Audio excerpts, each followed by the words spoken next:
गुरुर्ब्रह्मा गुरुर्विष्णु गुरुर्देवो महेश्वराय।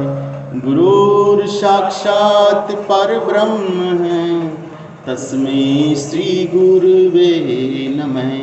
दंडोत वंदन अनेक बार, सर्व कला समर्थ डोलन तेरा खो प्रभु, नानक देकर हथ। सब संतन को बंदगी और कोटि कोट प्रणाम। कीट न जाने भृंग को गुर कर ले आप समान, गुर कर ले आप समान। सभी से निवेदन है, प्यार, शांति और एकाग्रता से सत्संग को सुनो।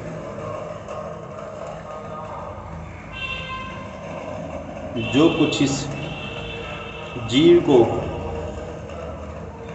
पैदाइशी मिला हुआ है, जो कुछ मिल सकता है, वो एक रेख के मुताबिक प्रारब्ध कर्म के हिसाब से निश्चित हो चुका है। जो बन चुका है वो अब मिटना मुश्किल है। नए की खातिर संतों की शरण में जाया जाता है। कर्मों के सिद्धांत को मुताबिक समझते हुए, उसकी बात को समझते हुए हमें संतों की शरण ग्रहण करनी है।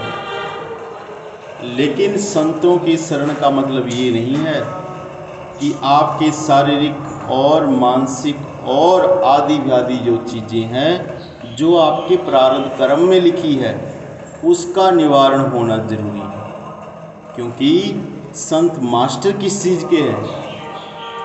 संत आपकी आत्म रेखा के मास्टर हैं। उस जो बंधन है आत्मा के ऊपर, जो आवरण है आत्मा के ऊपर, और जो भ्रम पड़ गया है, संशय पड़ गया है निज मन को और सुरत को, उसको सही करने के लिए संतों के पास जाया जाता है।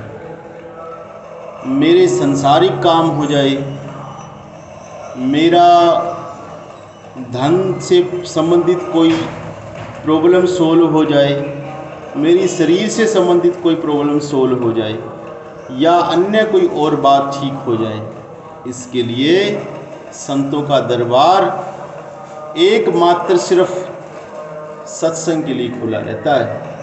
उनकी छत्र छाया, उनकी जो कृपा है, वो इस बात में है कि कैसे आपका आत्म कल्याण हो।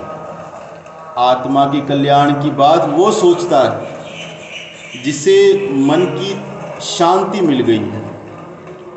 अब ये बात दोनों तरह से है। जिसको मन की तृप्ति नहीं हुई, वो आत्मा को नहीं ढूंढेगा, परमात्मा की खोज नहीं करेगा। पहले से देखी हुई चीज होती, पहले से कोई स्वाद ले लिया होता, पहले से इसका कोई रस मिल गया होता, तो हम मानते कि परमात्मा को ढूंढेगा। अब उसे मिली है सिर्फ और सिर्फ इस जगत की लज्जत, इस जगत का स्वाद मिला है, और दूसरा उसे पता है मेरे मन की अशांति। जो कुछ इस संसार में होता है वो एक तरफ से लाभ उपलब्धि देता है, दूसरी तरफ हानि देता है। जैसे जैसे हम मन का उपयोग करके इस संसार में रचनात्मक पैसे कमाना, शोहरत कमाना या अन्य अन्यत्र कोई भी कार्य के लिए काम उपयोग करते हैं, वैसे वैसे इसका लेप, उसकी मोटाई बढ़ती जाती है। कबीर कहते हैं कि वो जो रास्ता है वो राई के 10वें के बराबर है, और ये मन हमने कर लिया हाथी के बराबर।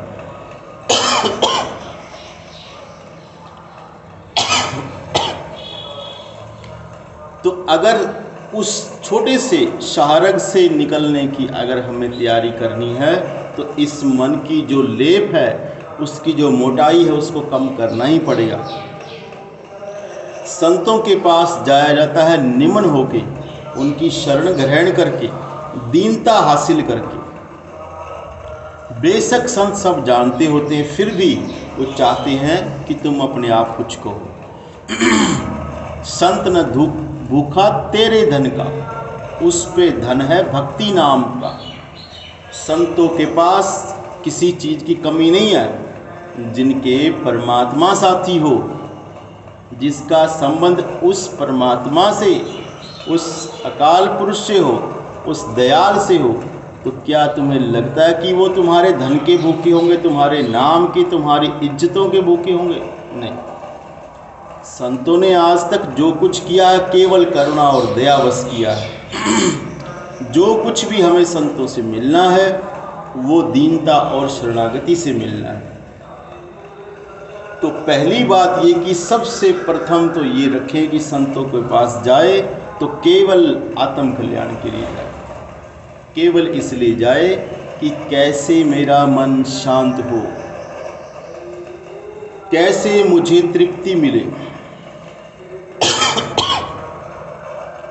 कैसे मुझे अपने होंद की तरफ जाने का, अपने अस्तित्व की तरफ जाने का मार्ग मिले, कैसे मैं इस दुनिया की जो संशय भरी और जो घुमावदार मायावी जो रचनाएं हैं उनसे छूटकर और एक में एक हो जाऊं। सुरत कैसे मेरी इस खाकी मन को छोड़कर, जिसको हमने सब कुछ समझ लिया है, इस खाकी मन को छोड़कर निज मन को समझाकर उसका साथ लेकर और अपने निरोल अवस्था को प्राप्त हो।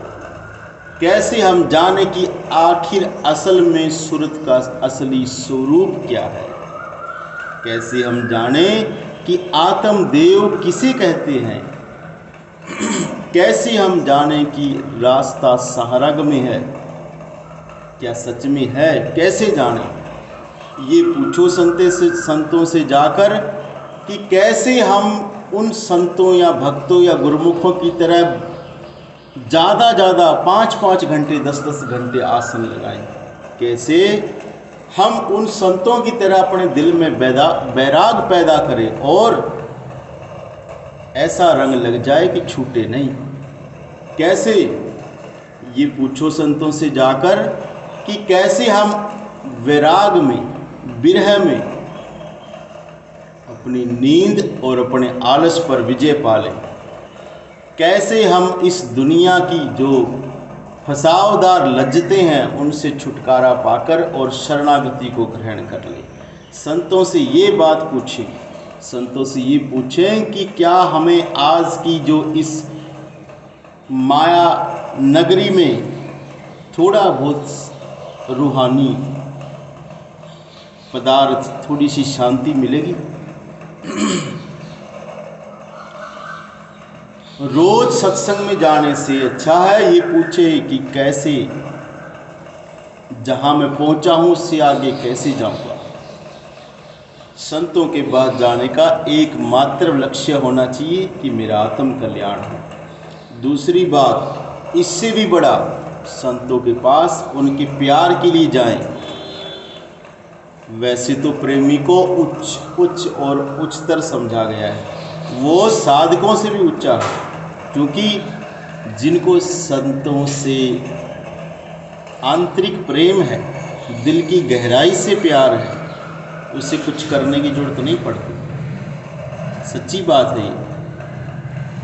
उसे साधना और भक्ति और आसन और कितना टाइम लगाऊं और कितना लग गया इसकी चिंता नहीं रहती, क्योंकि वो संतों के उनकी स्मेल से, उनकी रहनी से, उनके मंडल से ही ओतप्रोत हो जाता है, उनके ओरे में सम्मिलित हो जाता है। अपना आप कैसे उसका छूट जाए उसको पता नहीं लगता, वो अपने आप का वजूद ख़त्म कर देता है। तो ये बात उन अत्यंत गहरे प्रेमियों की है। तो सीधी बात है, संतों के पास से केवल और केवल अपने आत्म कल्याण के लिए जाए। प्रेमियों की तो कहते हैं कि कोई बिरला होता है जिनकी बस वो एक तरह से कहते हैं कि जोड़ा ही होता है। जो उनके साथ ही आता है और उनका प्यार इस दुनिया का होता ही नहीं है। तो हमें अपने मार्ग को समझना चाहिए, अपनी जहाँ पर हम खड़े हैं उसको समझना चाहिए और अपने आप को आगे चलाने के लिए, अपने आप को प्रोग्रेस की तरफ ले जाने के लिए प्रयत्न करते रहना चाहिए। संतों का सत्संग थोड़े शब्दों में, ज़्यादा शब्दों में, कुछ कह के कुछ ना कह के, कुछ सीधी बातों में, कुछ देसी भाषा में, कुछ अच्छे शब्दों में, किसी भी तरह से संतों की बात इस बात पर निहित होती है कि हमें केवल अपने आत्म कल्याण की तरफ चलना है। हमें उन भक्तों संतों की मंडली में शामिल होना है, उनमें शामिल हो जाना है, मुड़ के देखना ही नहीं है जो परले पार गए। बहुत बहुत धन्यवाद। साथ साथ